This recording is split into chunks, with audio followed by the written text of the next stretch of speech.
नमस्कार बंधुरा नवर रान्नाघरे एक नतून रेसिपिते तुम्हादेर सबाइके अनेक अनेक स्वागत। आज के बाजार थेके खूब भालो एक बड़ो देखे भोला माछ निये एसेछिलो। से माछटा जखन रान्ना करब तुम्हादेर साथे रेसिपि तो शेयर करबई।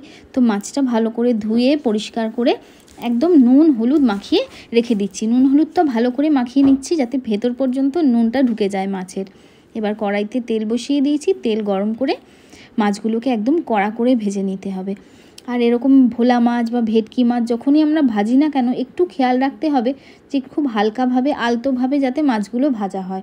कारण एई माछ तोमरा सबाई जानो एकटू नरम धरनेर माछ हय, खूब ताड़ाताड़ी सेদ্ধ हये जाय, ताई जन्य साबधाने ना माछ भाजले भेंगे जेते पारे।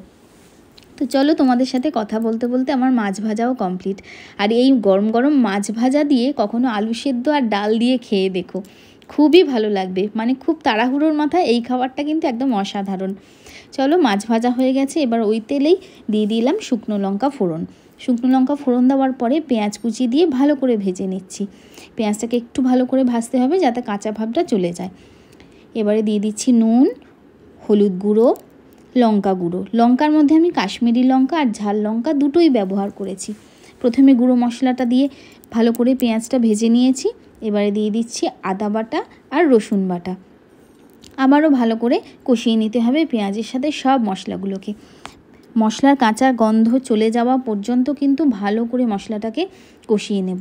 এবার দিয়ে দিচ্ছি ছোটো বাটিতে 1 বাটি টক দই। টক দইটা একটু ফেটিয়ে নিয়েছিলাম, না হলে ডাইরেক্ট দিলে একটা ছানা কাটা ভাব হয়ে যায়। ওটা আবার গ্রেভিটাকে দেখতেও ভালো লাগে না, খেতেও ভালো লাগে না, সেই স্বাদটাও আসে না।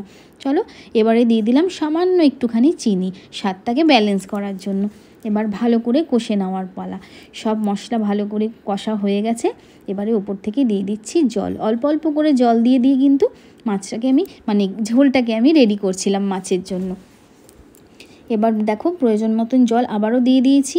গ্রেভি একদম তৈরি, কিন্তু যতটা ঝোল লাগবে তোমরা ততটাই জল দিও। আমার এই ঝোলেই হয়ে গেছে। এবারে দিয়ে দিলাম ভেজে রাখা মাছগুলোকে। ব্যাস, এবার তো ঝোলের মধ্যে মাছ দিয়ে হালকাভাবে নেড়ে চেড়ে নিয়েছি।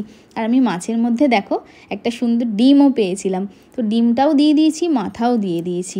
মাছ খাবো, ডিম খাবো না, মুড়ো খাবো না, লেজা খাবো না, এরকম কোনো ব্যাপার নেই, সব খাবো। ভালো করে ঝোল ফুটে গেছে। এবার মাছের ওপর কিন্তু ঝোলটা নিয়ে মাছের ওপরে দিয়ে দিচ্ছি।